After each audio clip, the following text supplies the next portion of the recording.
Corona महामारी विश्व की समस्या है। लोग बेमौत मर रहे हैं। मनुष्य के आचरण और व्यवहार ने पर्यावरण को दूषित करके रख दिया है। और आज ऑक्सीजन के सिलेंडर, वैक्सीन और तमाम तरीके की किट जो कि मनुष्य को संरक्षित करने के लिए बनाई गई हैं, ये हमें प्रकृति से मुफ्त में मिलती थी।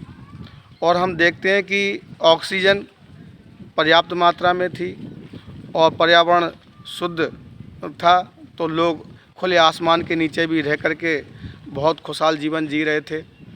ऋषियों की हम परंपरा, यज्ञ, वातावरण को हम भूल गए और पेड़ पौधों को संरक्षण देने का काम हम भूल गए। तो यज्ञीय ऊर्जा ही एक ऐसी है जो कि सूक्ष्म जगत का परिशोधन करेगी, पर्यावरण को शुद्ध रखेगी, ऐसा।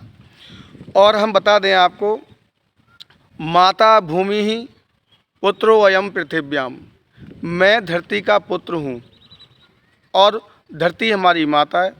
तो माँ को हम माँ जैसा ही सम्मान देंगे तो हम एक पुत्र के रूप में, अच्छे पुत्र के रूप में इस संसार में जीवन व्यतीत कर पाएंगे। यदि हम ऐसा ही करते रहे, अंध पेड़ों का कटान करते रहे, तो शायद आने वाली पीढ़ी को ऐसे ही गैस सिलेंडरों पर निर्भर रहना पड़ेगा, जो आज हम देखते हैं कि विभिन्न अस्पतालों में ऑक्सीजन की कमी के कारण सिलेंडर लोग खरीद रहे हैं। कहीं किसी को मिल पा रहा है, कहीं किसी को नहीं मिल पा रहा है। मनुष्य के पास गिनी चुनी श्वासें हैं और उन श्वासों का इस्तेमाल गैस सिलेंडर में कैद है। और जबकि मैं आपको बता दूं कि कोई भी मनुष्य भोजन के बिना तो 1 माह और जल के बिना 15 दिन और हवा के बिना 1 मिनट रहना मुश्किल है। तो हवा बहुत कीमती है, ऑक्सीजन बहुत कीमती है, जो वृक्षों से हमें मुफ्त में मिलती है।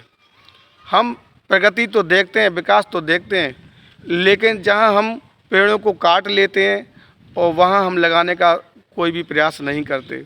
अपने जन्मदिन पर, उत्सवों पर, महोत्सव पर जरूर पेड़ लगाएं।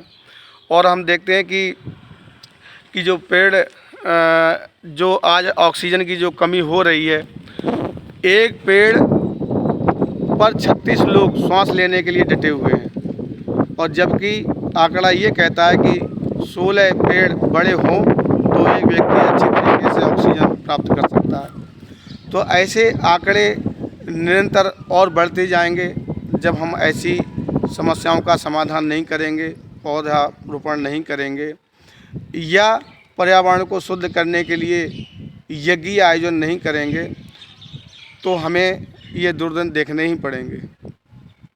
काल के गाल में हम लोग समाते चले जाएंगे।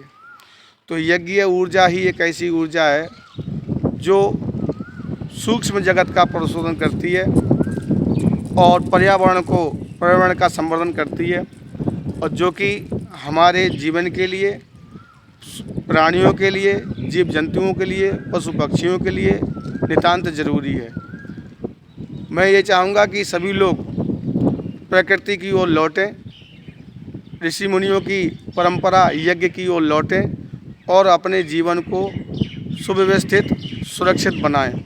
क्योंकि हम ऑक्सीजन के सिलेंडर कहाँ तक उपयोग कर पाएंगे पता नहीं, टीकाकरण कब तक हम लगवा करके अब जीवित रहेंगे पता नहीं, लेकिन हम प्रकृति की गोद में रहेंगे तो निश्चित रूप से चारों ओर मधुरता होगी, सादगी होगी, सज्जनता होगी और हमारा वातावरण पवित्र वातावरण होगा जिसमें हम खुले आसमान के नीचे स्वतंत्र रूप से रह सकते हैं।